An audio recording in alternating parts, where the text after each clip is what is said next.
नमस्कार दोस्तों, आज हम सीटेट परीक्षा के 3 सबसे जरूरी नामों पियाजे, वाइगोत्स्की और कोलबर्ग के कोड को क्रैक करने वाले हैं। तैयार हो जाइए, क्योंकि इसके बाद ये नाम आपको कभी कंफ्यूज नहीं करेंगे। तो इसको आसान बनाने के लिए हमारे पास एक सिंपल सा रोड मैप है। हम एक एक करके हर सिद्धांतकार को समझेंगे, उनके मेन आइडियाज को जानेंगे और आखिर में सबको एक साथ लाकर देखेंगे, ताकि एग्जाम के लिए आप पूरी तरह कॉन्फिडेंट महसूस करें। ठीक है, तो चलिए शुरू करते हैं। तो ये हैं हमारे 3 मेन किरदार। पियाजे, जो मानते हैं कि बच्चे छोटे वैज्ञानिकों की तरह हैं।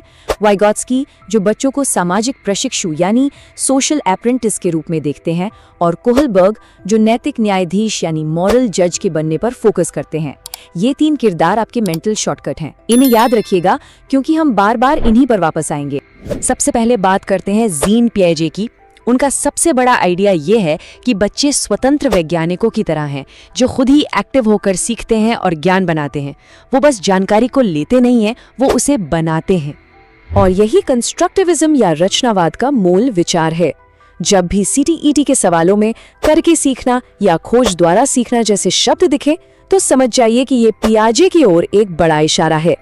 इस दुनिया में टीचर एक गाइड होता है, लेक्चरर नहीं। पियाजे की थ्योरी इन 4 सीक्वेंशियल स्टेजेस या चरणों पर बनी है। हर स्टेज में बच्चे के सोचने का तरीका बिल्कुल अलग होता है। ये एक सीधी लाइन में आगे बढ़ने जैसा है, और एग्जाम में अक्सर इन्हीं स्टेजेस की खासियत के बारे में पूछा जाता है। तो ये स्लाइड आपके लिए बहुत जरूरी है। जब भी सीटीईटी पेपर में ये शब्द दिखें, क्रमबद्धता, केंद्रीकरण, अहम केंद्रिता, तो ये लगभग पक्का है कि जवाब पियाजे से जुड़ा है। ये सिर्फ शब्द नहीं है, ये आपके नंबर हैं। इन्हें पहचानने से एग्जाम में आपका कीमती समय बचता है। अब अगर पियाजे का बच्चा एक अकेला वैज्ञानिक है, तो लेव वाइगोत्स्की का बच्चा कैसा दिखता है? चलिए देखते हैं। वाइगोत्स्की का नजरिया सीखने को पूरी तरह से एक अलग एंगल से देखता है, और ये अंतर एग्जाम के लिए बहुत ज्यादा जरूरी है। ये स्लाइड दोनों के बीच के मूल अंतर को बहुत अच्छे से दिखाती है। पियाजे के लिए बच्चा एक अकेला खोज करता है, अपने दम पर सीखता है, लेकिन वाइगोत्स्की के लिए सीखना एक टीम गेम है। ये याद रखने के लिए एक बहुत ही शक्तिशाली फर्क है। और इसी से हम आते हैं स्कैफोल्डिंग पर, जो सीटीईटी में एक बहुत ही पॉपुलर शब्द है।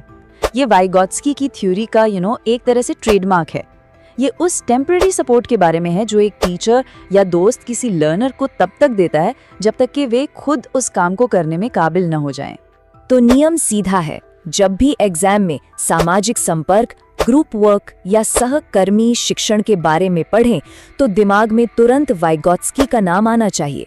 उनके लिए सीखना हमेशा सोशल होता है। और अब हमारे तीसरे विचारक लॉरेंस कोहलबर्ग, वो पियाजे के स्टेज बेस्ड आइडियाज को लेते हैं और उन्हें मॉरल रीजनिंग, मतलब सही और गलत की समझ के खास फील्ड में अप्लाई करते हैं। वो इस बात पर फोकस करते हैं कि हम सही और गलत के बारे में अपने फैसले कैसे विकसित करते हैं। कोहलबर्ग ने नैतिक विकास के इन 3 लेवल्स को बताया। ये एक सफर है कि कैसे एक बच्चा मुझे सजा मिलेगी वाली सोच से लेकर ये समाज के लिए सही है और आखिर में ये नैतिक रूप से सही है तक सोचता है। असली चाबी यही है। सीटेट में अक्सर ये पहचानना होता है कि किसी नैतिक फैसले के पीछे की प्रेरणा क्या है। क्या ये सजा का डर है, या समाज में अच्छा दिखने की इच्छा, या फिर न्याय जैसे किसी ऊंचे सिद्धांत के प्रति कमिटमेंट?